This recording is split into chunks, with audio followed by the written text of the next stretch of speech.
Saya akan menjelaskan mengenai dasar teori dari praktikum ketiga yang berjudul difusi asam salisilat atau natrium salisilat dalam agar difusi. Nah, sebelum kita bicara lebih lanjut, kita harus mengetahui apa sih pengertian dari difusi itu sendiri. Jadi difusi itu adalah suatu pengangkutan neto bahan ke dalam fase tunggal tanpa melalui proses mekanik ataupun melalui konversi. Difusi itu dapat terjadi oleh sebab dari gradien tekanan, gradien temperatur, gradien konsentrasi, dan juga medan-medan yang berasal dari luar. Nah, dalam suatu kasus, jadi misalkan kita menaruh dua macam gas di dalam satu wadah. Nah, lama-lama molekul-molekul dari zat itu akan bercampur dan menjadi gas yang seragam. Nah, proses percampuran inilah yang disebut dengan difusi. Difusi juga dapat digambarkan misalkan kita itu menyemprotkan minyak wangi pada udara yang tenang. Itu maka wanginya akan menyebar ke seluruh ruangan. Dan contoh lainnya, bila kita meneteskan cat pada suatu pelarut ataupun air, maka cat tersebut warnanya akan menyebar tanpa kita aduk.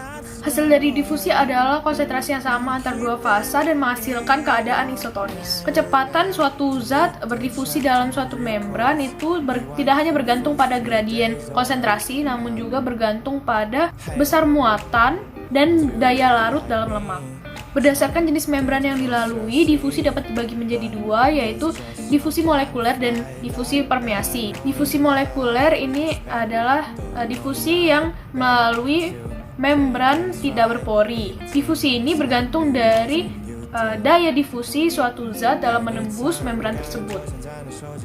Difusi yang kedua yaitu difusi permeasi. Jadi difusi ini adalah difusi yang melalui membran berpori yang berisi suatu pelarut. Nah, difusi ini dipengaruhi oleh besar dari zat yang melalui pori tersebut dan juga lebar dari porinya. Nah, ada banyak faktor yang mempengaruhi kecepatan difusi. Salah satunya yaitu ukuran dari partikel. Jadi semakin kecil partikel, maka kemampuan dia untuk bergerak itu semakin bagus, sehingga difusinya juga akan semakin bagus atau semakin cepat. Faktor yang kedua itu ada ketebalan membran. Jadi semakin tebal si membran, maka daya difusinya itu akan semakin kecil. Yang ketiga ada luas area. Maka jika suatu area itu semakin luas, maka kecepatan difusinya akan semakin menurun. Faktor yang keempat yaitu jarak konsentrasi. Jika jarak konsentrasinya semakin besar, maka kecepatan difusinya akan semakin kecil. Faktor yang kelima yaitu suhu. Jika mendapatkan suhu yang tinggi, maka partikel tersebut mendapatkan energi untuk bergerak lebih cepat, maka difusinya juga akan berjalan lebih cepat. Yang keenam ada konsentrasi obat. Nah, jika konsentrasi obat ini semakin tinggi, maka kecepatan dari difusi tersebut akan semakin tinggi. Yang ketujuh ada koefisien difusi. Semakin besar koefisien difusi, maka semakin besar juga kemampuan disolusi dari suatu zat. Yang terakhir atau yang kedelapan yaitu viskositas. Semakin tinggi si viskositas, maka semakin tinggi juga difusi suatu zat. Yang kesembilan itu ada koefisien partisi. Semakin besar koefisien partisinya, maka kecepatan difusi suatu obat itu semakin besar pula. Oke, sekarang masuk ke cara kerja pada praktikum biofarmaseutika farmakokinetika percobaan ketiga ini kan mengenai difusi asam salisilat dan atau natrium salisilat ke dalam media difusi agar ya.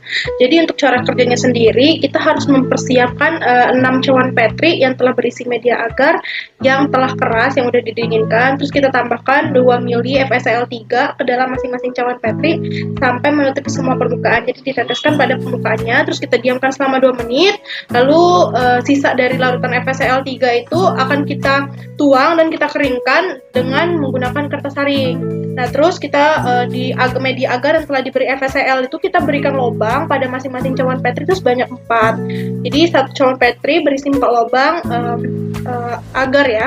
Terus kita letakkan sampel atau sediaan uji itu ke masing-masing lubang yang ada di agar. Jadi 2 lubang untuk salep asam salisilat dan 2 lubangnya lagi untuk salep natrium salisilat.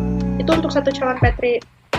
Terus kita lakukan kembali untuk basis krim yang oil in water. Terus kita simpan cawan Petri itu di dalam kulkas selama 30 menit. Terus kita amati percobaan yang sedang kita lakukan. Kita amati apakah terjadi perubahan. Terus kita biarkan pada suhu kamar dan amati percobaan yang terjadi setelah 2 dan 3 jam. Baik, pembahasan kali ini berdasarkan pada percobaan difusi. Proses pengujian difusi diamati dan dicatat pada menit ke 30, 45, 60, 75, dan 90 menit. Pengujian ini dilakukan dengan perlakuan yang berbeda-beda.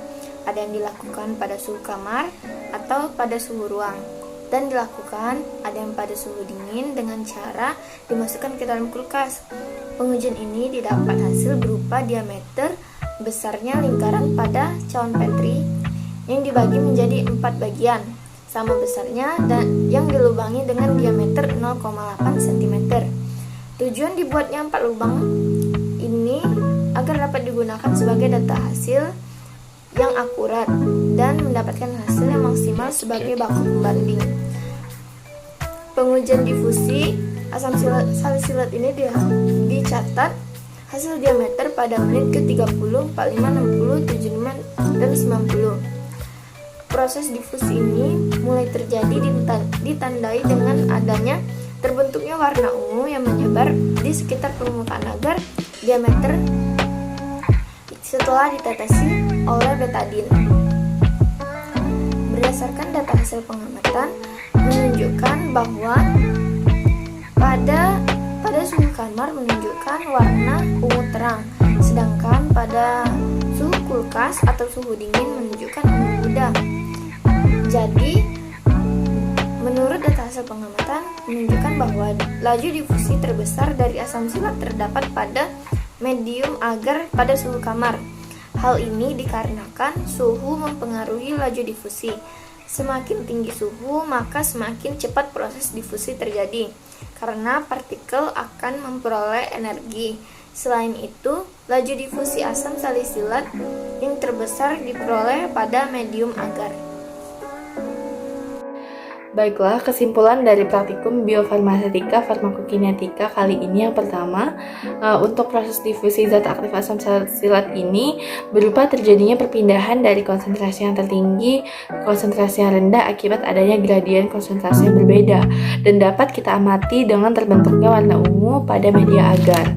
Lalu yang kedua, faktor yang mempengaruhi laju difusi ini berupa waktu, ukuran partikel, dan juga jenis sediaannya. Lalu yang ketiga, mekanisme lepasnya zat aktif ini dipengaruhi oleh beberapa hal, diantaranya sifat fisikokimia senyawa obat, jenis basis yang digunakan, serta fisiologis membran, sifat, dan ketebalan membran. Lalu yang keempat, intensitas warna yang semakin pekat pada media agar menunjukkan kadar obat yang berdifusi semakin banyak atau meningkat. Dan kesimpulan yang terakhir berupa difusi asam salisilat yang dilakukan pada suhu kulkas menunjukkan warna ungu yang lebih pekat dibandingkan pada suhu ruang. Hal ini menunjukkan bahwa suhu berpengaruh dalam proses difusi.